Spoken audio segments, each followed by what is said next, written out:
পারে, কাল্পনিক ও সাজানো মামলা রায় কার্যকর করার চেষ্টা করা হতে পারে। কিন্তু কোনো ভাই জনগণের প্রতি আমার দায়িত্ব থেকে আমাকে বিচ্যুত করতে পারবে না।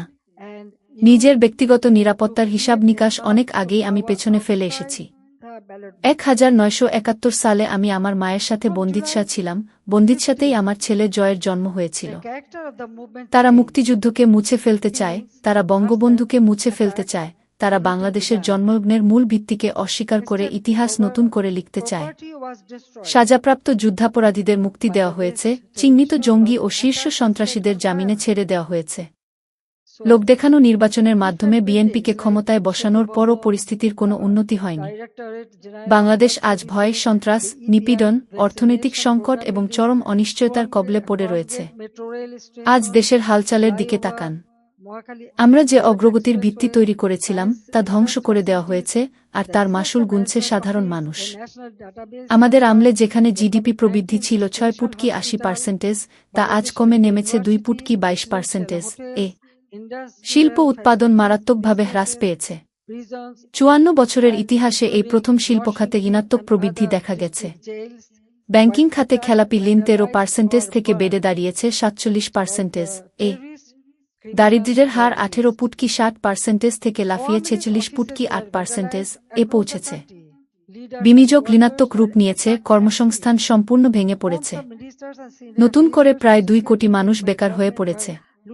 500টিরও বেশি শিল্প কারখানা বন্ধ হয়ে গেছে এবং দেশের অর্ধেকেরও বেশি শিল্পোদ্যোক্তা ও ব্যবসায়ী হয় কারাগারে, না হয় আত্মগোপনে থাকতে বাধ্য হচ্ছেন। প্রতিদিন ব্যাংক থেকে 700 থেকে 900 কোটি টাকা ঋণ নিয়ে সরকার চালানো হচ্ছে। উন্নয়ন প্রকল্পের ব্যয় 50% থেকে 250% পর্যন্ত বাড়ানো হয়েছে। একই সাথে উগ্রবাদ ও জঙ্গিবাদ মাথাচাড়া দিয়ে উঠছে। নারী ও শিশুরা নির্যাতন, ধর্ষণ ও হেনস্থার শিকার হচ্ছে। সাধারণ মানুষ নিজেদের জীবন নিয়ে আর নিরাপদ বোধ করছে না। চাঁদাবাজি, খুন, অপহরণ প্রতিদিনের স্বাভাবিক ঘটনায় পরিণত হয়েছে।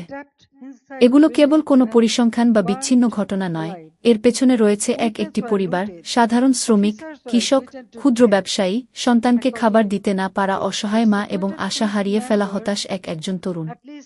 তবে বাংলাদেশ কি অর্জন করেছিল তাও আমি আপনাদের মনে করিয়ে দিতে চাই। জনগণের কল্যাণই সবসময় আমার রাজনীতির মূল উদ্দেশ্য ছিল। জাতির পিতা বঙ্গবন্ধু শেখ মুজিবুর রহমান এই আদর্শের জন্যই নিজের জীবন উৎসর্গ করেছিলেন, আর আমি পূর্ণ নিষ্ঠার সাথে সেই আদর্শকে ধারণ করে এগিয়েছি। প্রধানমন্ত্রী হিসেবে আমার 5টি মেয়াদে সুদূরপ্রসারী পরিকল্পনা, সুদৃঢ় অর্থনৈতিক ব্যবস্থাপনা ও কঠোর শৃঙ্খলার মাধ্যমে আমরা বাংলাদেশকে একটি শক্ত ভিতের উপর দাঁড় করিয়েছিলাম। তাদের নিজেদের বক্তব্যেই থলের বিড়াল বেরিয়ে পড়েছে। এনসিপির এক নেতা স্পষ্ট বলেছেন, পুলিশ হত্যা না করা হলে এবং মেট্রো রেলে আগুন না দিলে এই তথাকথিত বিপ্লব সফল হতো না। সিরাজগঞ্জের এক বিএনপি নেতাও প্রকাশ্যে বলেছেন যে এনায়েতপুর থানায় আগুন দেওয়া ও পুলিশ হত্যা করার মাধ্যমেই বিপ্লবকে সফল করা হয়েছে। এই বক্তব্যগুলোই প্রমাণ করে যে জুলাই আগস্টের আন্দোলন কেবল কোটা সংস্কার আন্দোলন ছিল না। এটি ছিল নেপথ্য নির্দেশনা, সুসংগঠিত সহিংসতা ও অপপ্রচারের মাধ্যমে পরিচালিত সাংবিধানিক ব্যবস্থার উপর এক পরিকল্পিত আঘাত। 5ই আগস্টের পরও এই ষড়যন্ত্র থেমে থাকেনি। 5ই আগস্টের পর শুরু হয় পরিকল্পিত রাজনৈতিক নিপীড়ন ও প্রতিহিংসার এক তাণ্ডবলীলা। 16ই জুলাই ঢাকা কলেজের ছাত্র ও ছাত্রলীগ কর্মী সবুজ আলীকে হত্যার মাধ্যমে যে হত্যাকাণ্ড শুরু হয়েছিল তা আজ পর্যন্ত থামেনি। আওয়ামী লীগের নেতাকর্মীদের হত্যা করা হচ্ছে, গুম করা হচ্ছে, গ্রেপ্তার করা হচ্ছে, ঘরবাড়ি থেকে তাড়িয়ে দেওয়া হচ্ছে এবং মিথ্যা মামলায় জড়ানো হচ্ছে। কমপক্ষে 10,000 মানুষকে হত্যা কিংবা গুম করা হয়েছে। প্রায় 6,50,000 মানুষকে গ্রেপ্তার করা হয়েছে এবং প্রায় 3,500 মামলা দায়ের করে প্রায় 4,50,000 নেতাকর্মী ও সমর্থকদের আসামি করা হয়েছে।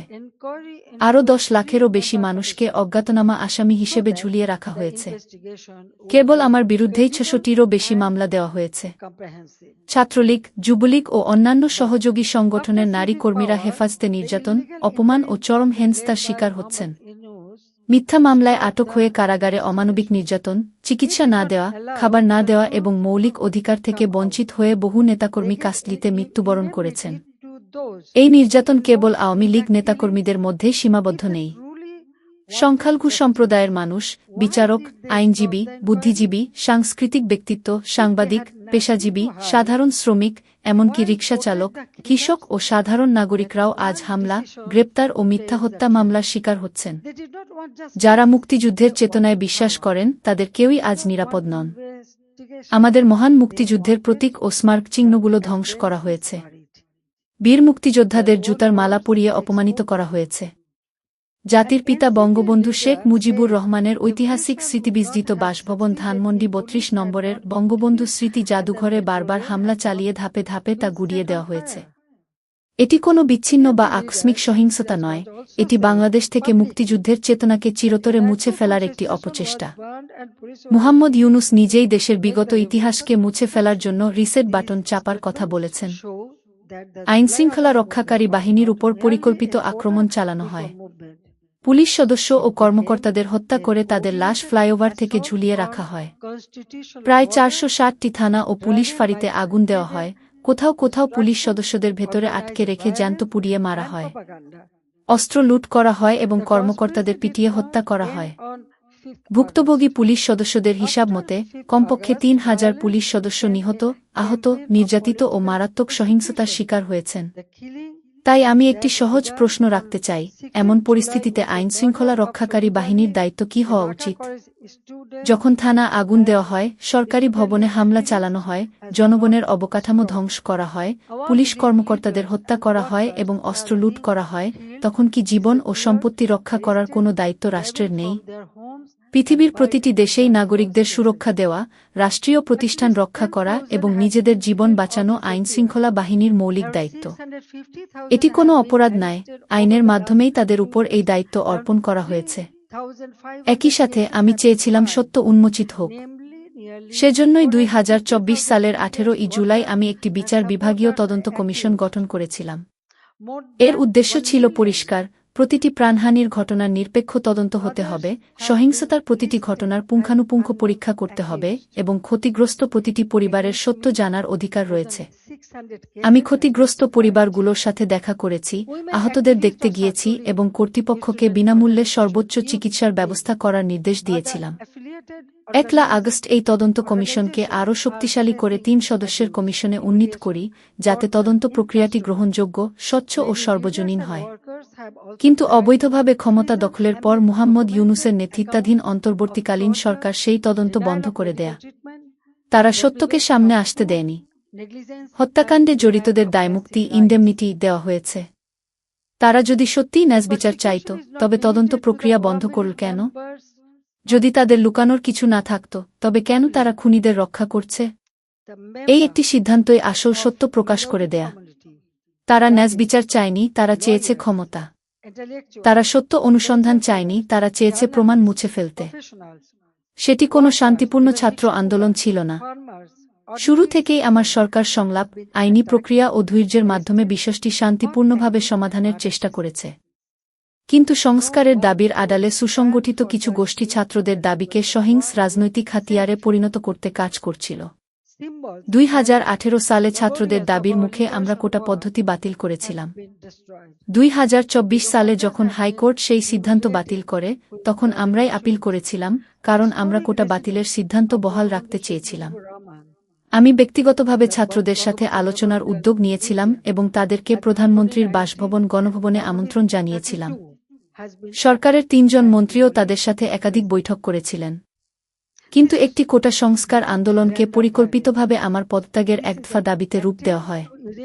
পরিকল্পিতভাবে ভুয়া ও মিথ্যা প্রোপাগান্ডা ছড়ানো হয়েছিল। সাধারণ ও প্রকৃত শিক্ষার্থীদের আবেগ নিয়ে খেলা করা হয়েছিল, আর সুসংগঠিত সন্ত্রাসী গোষ্ঠীগুলো এই আন্দোলনকে সহিংসতা ও ক্ষমতা দখলের ঢাল হিসেবে ব্যবহার করেছিল। মুহাম্মদ ইউনূস নিজেই স্বীকার করেছেন যে এটি ছিল এক মাস্টারমাইন্ড বা চক্রান্তকারীর নেতৃত্বে অত্যন্ত সূক্ষ্মভাবে পরিকল্পিত আন্দোলন। তার নিজের বক্তব্যই সত্য উন্মোচন করে দেয়া।